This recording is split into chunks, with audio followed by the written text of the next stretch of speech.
जय श्रीमन नारायण। ए पर जे टिप्पणी हम करे जा रहल बा रामानुजदास श्रीमान गट्टू वेणुगोपाल स्वामी जी के द्वारा दिहल गयल बा।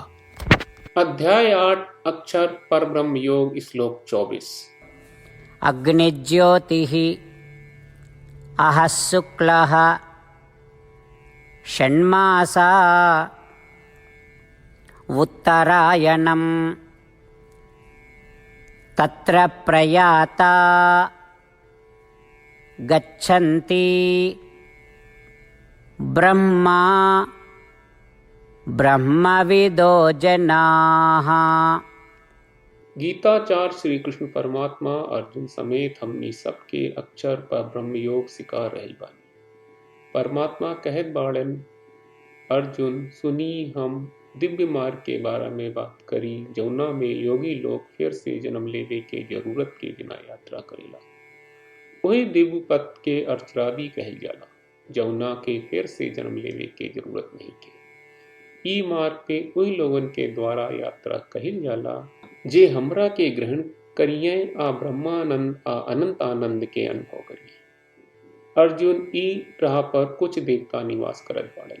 ऊ लोग अग्नि देवता, अग्रिम देवता, शुक्ल पक्ष देवता आ उत्तरायण देवता कहल जाला। ई सब देवता ई दिव्य मार्ग पर निवास करत बाड़े।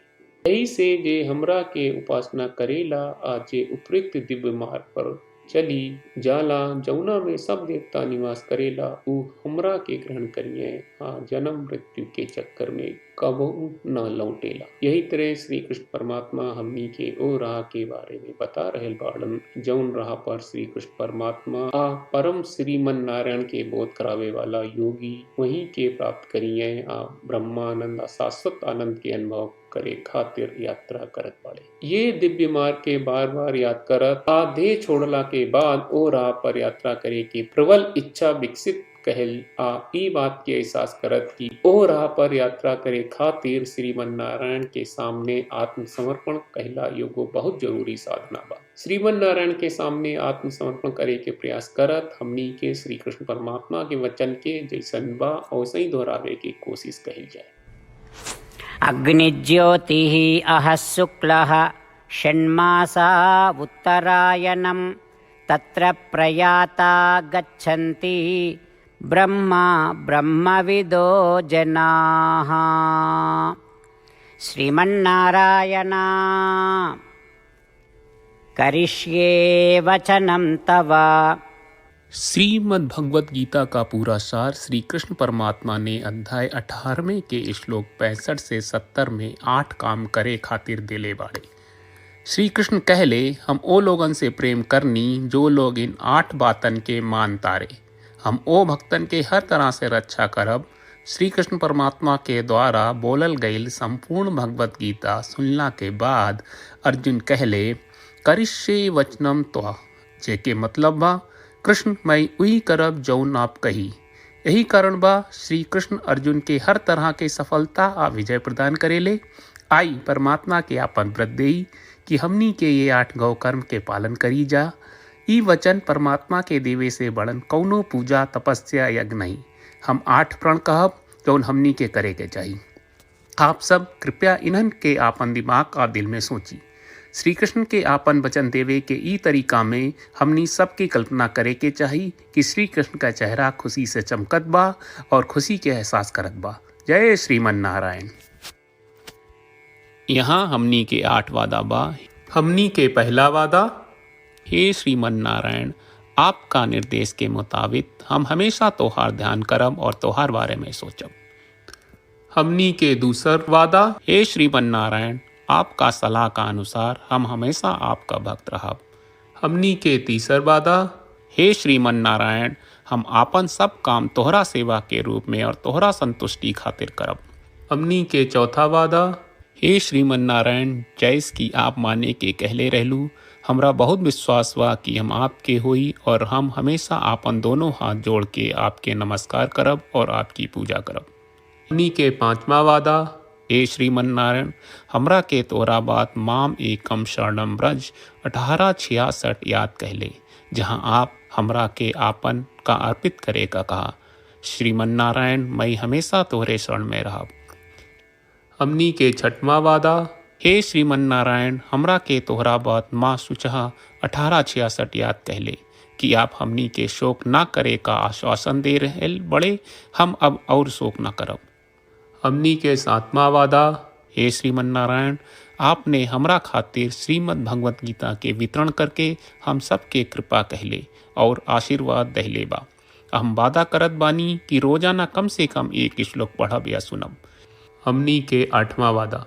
हे श्रीमन नारायण, आप गीता के पूरा मानवता तक ले गयलू। हम गीता में आपके दिव्य वचन के उन भक्तन तक पहुँचावे के प्रयास करब जे गीता से अपरिचित बा। हे श्रीमन नारायण, हम उई करब जौन तू करे का कहब। हम ऐसन व्यवहार करब जैसन आप चाहत बानी और हम खाली आपका खातिर काम करब। श्रीमन नारायण के रोज आपन वचन देहल कि हम ओइस करब जैस आप कहत बानी, ई अपने आप में बड़न पूजा बा। श्रीमन नारायण, करशे वचनम त्वा। श्रीमन नारायण, हम तोरे निर्देश के मुताबिक काम करब। सर्वम श्री कृष्ण अर्पणम अस्तु। जय श्रीमन नारायण। अग्निज्योतिः अहः शुक्लः षण्मासा उत्तरायणं तत्र प्रयाता गच्छन्ति ब्रह्मा ब्रह्मविदो जनाः। अग्निज्योतिः अहः शुक्लः षण्मासा उत्तरायणं तत्र प्रयाता गच्छन्ति ब्रह्मा ब्रह्मविदो जनाः। श्रीमन्नारायण करिष्ये वचनं तव। जय श्रीमन नारायण। सब भक्त लोगों से विशेष अनुरोध बा, जीवन में हर चीज में हमनी के तत्कालिक और प्रभावशाली परिणाम की अपेक्षा रहेला। एकरा खातिर आइए रोजाना 1 मिनट के समय निकालल जाए और नारायण आश्रम पढ़ल जाए। नारायण आश्रम प्राप्त करे खातिर नारायण आश्रम वेबसाइट पर जाई जो www.narayanashram.org है और पंजीकरण में आपन नाम और ईमेल दर्ज करी। आपके द्वारा प्रदान कईल गई ईमेल पर आपका एक नारायण आश्रम PDF प्राप्त हुई। PDF में एक रामायण श्लोक, एक गीता श्लोक और एक विष्णु नामम बा। ये तीनों के मिल के नारायण आश्रम कहल जाला। हर व्यक्ति के ये श्लोक के अलग अलग संयोजन मिलेला। जब हर कोई 24,000 भक्तन के साथ रोजाना आपन नारायण आश्रम पढ़त आ सुनत बा ता हर दिन संपूर्ण रामायण का 1 दौर, श्रीमद् भगवत गीता पारायण के 33 दौर और श्री विष्णु सहस्त्रनाम स्तोत्र पारायण के 24 दौर प्रतिदिन पूरा होएला। ई एक बहुत ही उल्लेखनीय और विलक्षण परिणाम बा जौन हर एक दिन ऐस करे से निकलेला। ई कारण बा कि आप और आपके परिवार के सदस्य तुरते जाके आपन नारायण आश्रम प्राप्त करी। जय श्रीमन नारायण।